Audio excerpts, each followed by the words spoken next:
व्यवसायी मानक सुविधा पाई करा जायथिला दुकान घर बारवाटी स्टेडियम सम्मुख में निर्मित फूड कोर्ट रे दुकान बंटन में अनियमितता होइथिबा बेले कई जन व्यवसायी को एकाधिक दुकान गृह बंटन करा जायछि। फल वर्ष वर्ष धरी बेपार करी आसुथिबा व्यवसायी माने खंडे दुकान गृह न पाई हताश होइछन्ति। देखिबा ए संपर्कित रिपोर्ट। बारवाटी फूड कोर्ट को नहीं कटक रे जोरसोर रे चर्चा। गृह आवंटन करि पारु नाही सीएमसी।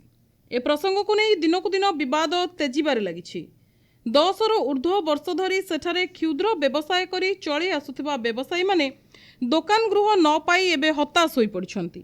स्थानीय दहिबरा व्यवसायी और पुराना क्षुद्र व्यवसायी माने अभियोग करिछन्ति जे जारी होइथिबा एसओपी और टेंडर प्रक्रिया स्पष्ट नुहे और सेमानकु यथेष्ट समय और सुजोग दिया जाय नाही, जहा फलरे अनेक पुराना व्यवसायी एथिरु वंचित होइछन्ति।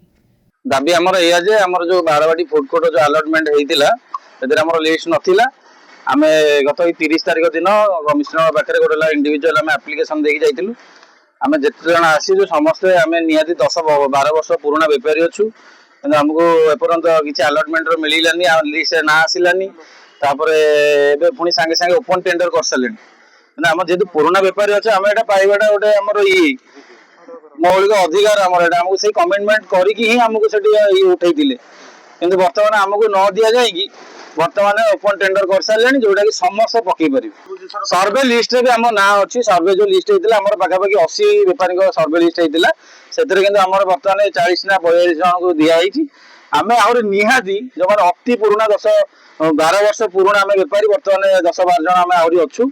आम मैडम पाखे दाबी करूँ कि किसी एपर्यंत फाइनाल करना मैडम आम दाबी रखीचु निहाती आम जो पुराना बेपारी 10-12 जन अच्छु आमको अलॉटमेंट दिंतु तापर जाइए से टेंडर कर जहाँ बलका रहा टेंडर करूँ जहाँ करूँ से इच्छा।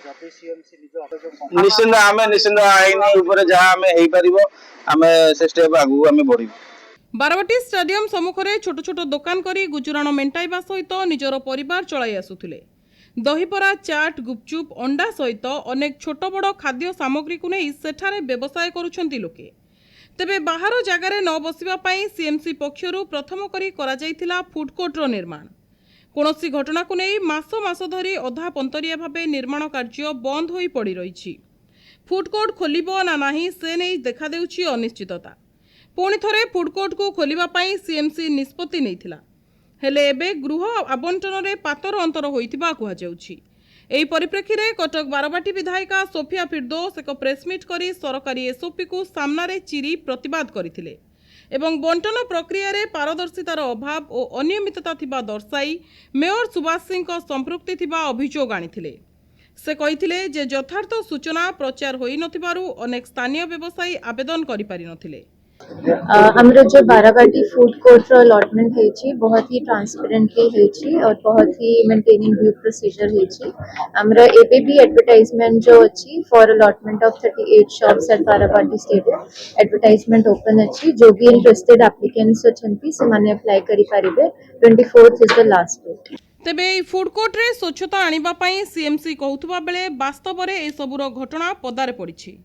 अनियमितता एवं दुर्नीति पाई सबुबले चर्चा रे रही आसुथिबा सीएमसी एही गृह आवंटन घटना रे किपरि स्वच्छता आनिबो ताकु नै साधारण रे नाना प्रश्न सृष्टि होइछि। कटकरो सत्यदीप कौन का रिपोर्ट, एनटीवी।